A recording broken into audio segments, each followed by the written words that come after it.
I don't want to walk out." They went past the lilac tree, whose bronze leaf buds were coming unfastened. Just a fragment remained of the haystack, a monument squared and brown, like a pillar of stone. There was a little bed of hay from the last cutting. "Let us sit here a minute," said Miriam. He sat down against his will, resting his back against the hard wall of hay. They faced the amphitheatre of round hills that glowed with sunset, tiny white farms standing out, the meadows golden, the woods dark and yet luminous, tree-tops folded over tree-tops, distinct in the distance. The evening had cleared, and the east was tender with a magenta flush under which the land lay still and rich. "Isn't it beautiful?" she pleaded. But he only scowled. He would rather have had it ugly just then. At that moment a big bull-terrier came rushing up, open-mouthed, pranced his two paws on the youth's shoulders, licking his face. Paul drew back laughing. Bill was a great relief to him. He pushed the dog aside, but it came leaping back. "Get out," said the lad, "or I'll dot thee one." But the dog was not to be pushed away. So Paul had a little battle with the creature, pitching poor Bill away from him, who, however, only floundered tumultuously back again, wild with joy.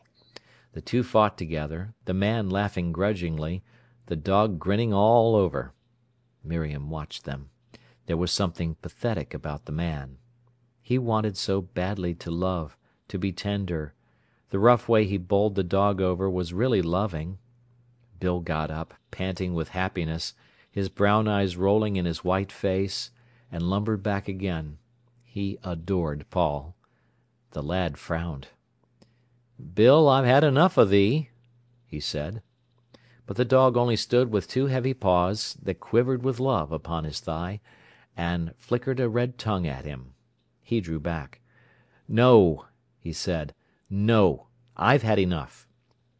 And in a minute the dog trotted off happily to vary the fun. He remained staring miserably across at the hills, whose still beauty he begrudged. He wanted to go and cycle with Edgar, yet he had not the courage to leave Miriam. "Why are you sad?" she asked humbly. "I'm not sad. Why should I be?" he answered. "I'm only normal." She wondered why he always claimed to be normal when he was disagreeable. "But what is the matter?" she pleaded, coaxing him soothingly. "Nothing." "Nay," she murmured. He picked up a stick and began to stab the earth with it. "You'd far better not talk," he said. "But I wish to know," she replied. He laughed resentfully. "You always do," he said. "It's not fair to me," she murmured. He thrust at the ground with the pointed stick, digging up little clods of earth as if he were in a fever of irritation. She gently and firmly laid her hand on his wrist. "Don't," she said. "Put it away." He flung the stick into the currant bushes and leaned back.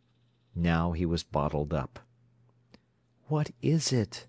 she pleaded softly. He lay perfectly still, only his eyes alive, and they full of torment. "You know," he said at length, rather wearily, "you know, we'd better break off." It was what she dreaded. Swiftly everything seemed to darken before her eyes. "Why?" she murmured. "What has happened?" "Nothing has happened. We only realise where we are. It's no good." She waited in silence, sadly, patiently. It was no good being impatient with him. At any rate, he would tell her now what ailed him. "We agreed on friendship," he went on in a dull, monotonous voice. "How often have we agreed for friendship? And yet it neither stops there nor gets anywhere else." He was silent again. She brooded. What did he mean? He was so wearying. There was something he would not yield. Yet she must be patient with him. "I can only give friendship. It's all I'm capable of. It's a flaw in my make-up. The thing overbalances to one side. I hate a toppling balance. Let us have done." There was warmth of fury in his last phrases. He meant she loved him more than he her. Perhaps he could not love her. Perhaps she had not in herself that which he wanted. It was the deepest motive of her soul, this self-mistrust. It was so deep she dared neither realize nor acknowledge. Perhaps she was deficient. Like an infinitely subtle shame, it kept her always back. If it were so, she would do without him. She would never let herself want him. She would merely see. "But what has happened?" she said. "Nothing. It's all in myself. It only comes out just now. We're always like this towards Easter time."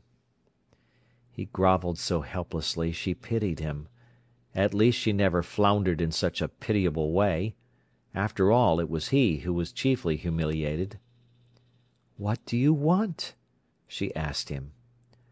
"Why, I mustn't come often, that's all. Why should I monopolise you when I'm not? You see, I'm deficient in something with regard to you." He was telling her he did not love her, and so ought to leave her a chance with another man. How foolish and blind and shamefully clumsy he was!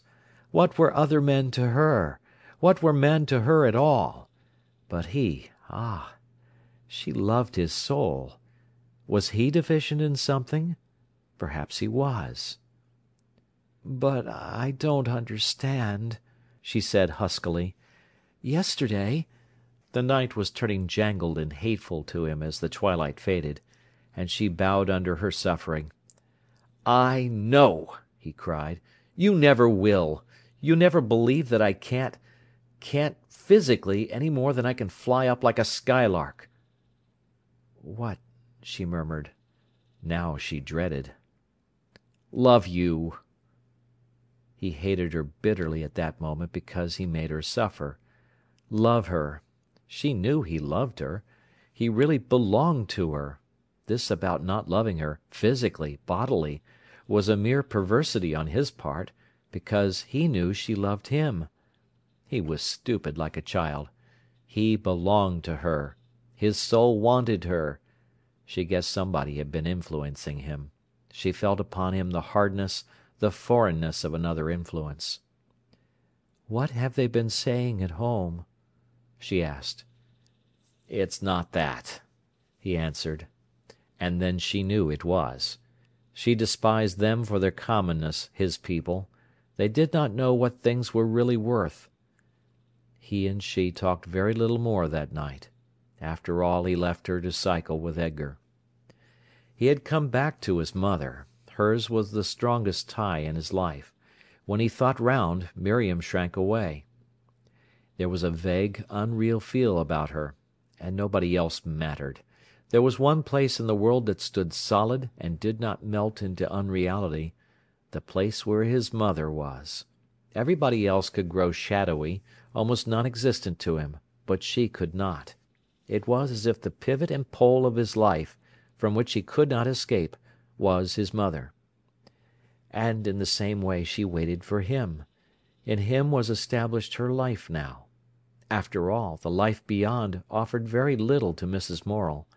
She saw that our chance of doing is here, and doing counted with her.